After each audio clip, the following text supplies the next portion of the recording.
Hello friends, welcome to my channel. जैसा कि surety bond काफ़ी चर्चा में है बजट के बाद।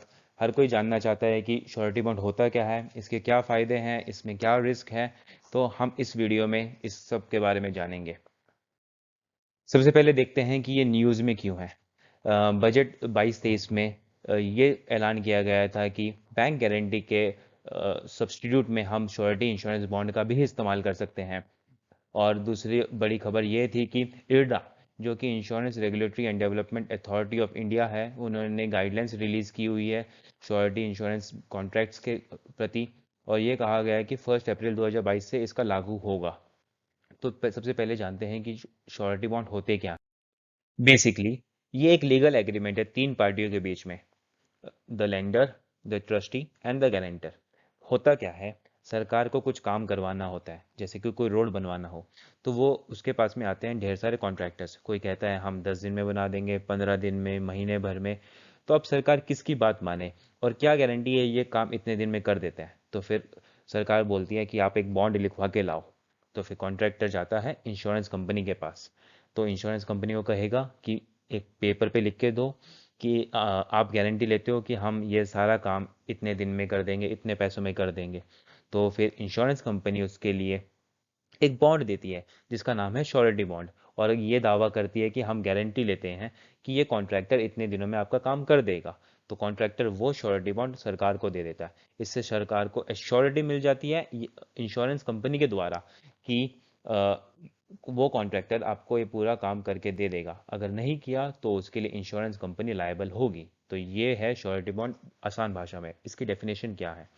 इसकी डेफिनेशन ये है, the oblique, that is a government agency, allows the principal to receive a security bond as a protection against work future work output, normally a business owner or a contractor। तो ये इसकी definition है।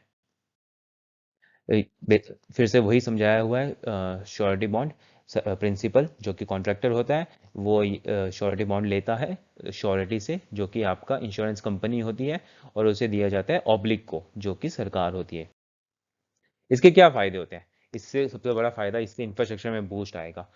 सरकार, contractor, सबको फायदा होगा कि हाँ, काम रुकेगा नहीं। कि कोई काम खराब भी हो रहा है तो फिर उसकी जिम्मेदारी इंश्योरेंस कंपनी ले रही है। अगला पॉइंट यही है, it protects the beneficiary and the principal. सरकार को और कॉन्ट्रैक्टर दोनों को प्रोटेक्शन मिलती है कि अगर कोई एक्ट हो जाए, कोई प्रॉब्लम हो जाए, तो उसके प्रति इंश्योरेंस कंपनी उसकी जिम्मेदारी लेती है।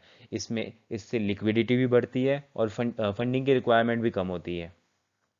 अगला फ़ायदा यह है कि इससे लेवल प्लेइंग फील्ड मिलता है large, medium and small contractor को। मतलब large, medium and small contractors तीनों अब बराबर लेवल पे खेल सकते हैं। स्मॉल कॉन्ट्रैक्टर्स को भी अगर श्योरिटी बॉन्ड मिल जाता है तो वो सरकार को दावा कर सकते हैं कि हम ये काम करने को तैयार है। और इससे अगला फ़ायदा ये है कि इससे वर्किंग कैपिटल बढ़ता है। और जो कोलेट्रल देने की ज़रूरत पड़ती थी, कि पहले हम कुछ कोलेट्रल में देना पड़ता था, अब उसकी आवश्यकता कम हो गई है। सब कुछ तो अच्छा लग रहा है, पर इसमें प्रॉब्लम क्या है? इसमें एक बड़ी प्रॉब्लम ये है कि जो इसका रिस्क असेसमेंट है, अब तक उनकी एक्सपर्टीज़ नहीं है इंश्योरेंस कंपनी के पास। इंश्योरेंस कंपनी उसका रिस्क कैलकुलेट करने में उतने एक्सपर्ट नहीं हुई है अभी, कि अगर कॉन्ट्रैक्टर फेल हो गया तो कैसे प्रॉब्लम होगा। और दूसरी बड़ी प्रॉब्लम यह है कि अभी तक इतनी क्लैरिटी नहीं है हमारे पास कि उसका प्राइसिंग क्या होना चाहिए।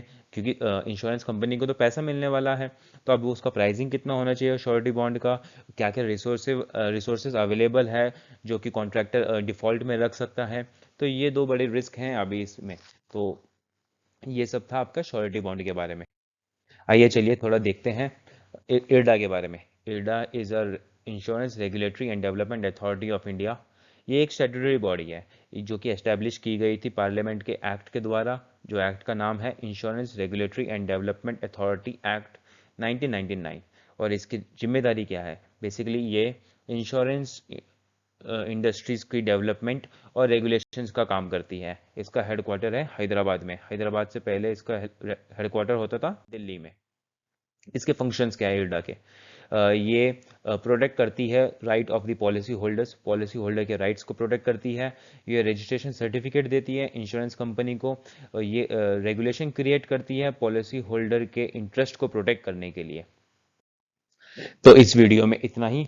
Thank you for watching this video. मिलते हैं अगले वीडियो में एक अगले नए टॉपिक के साथ। तब तक ऑल द वेरी बेस्ट।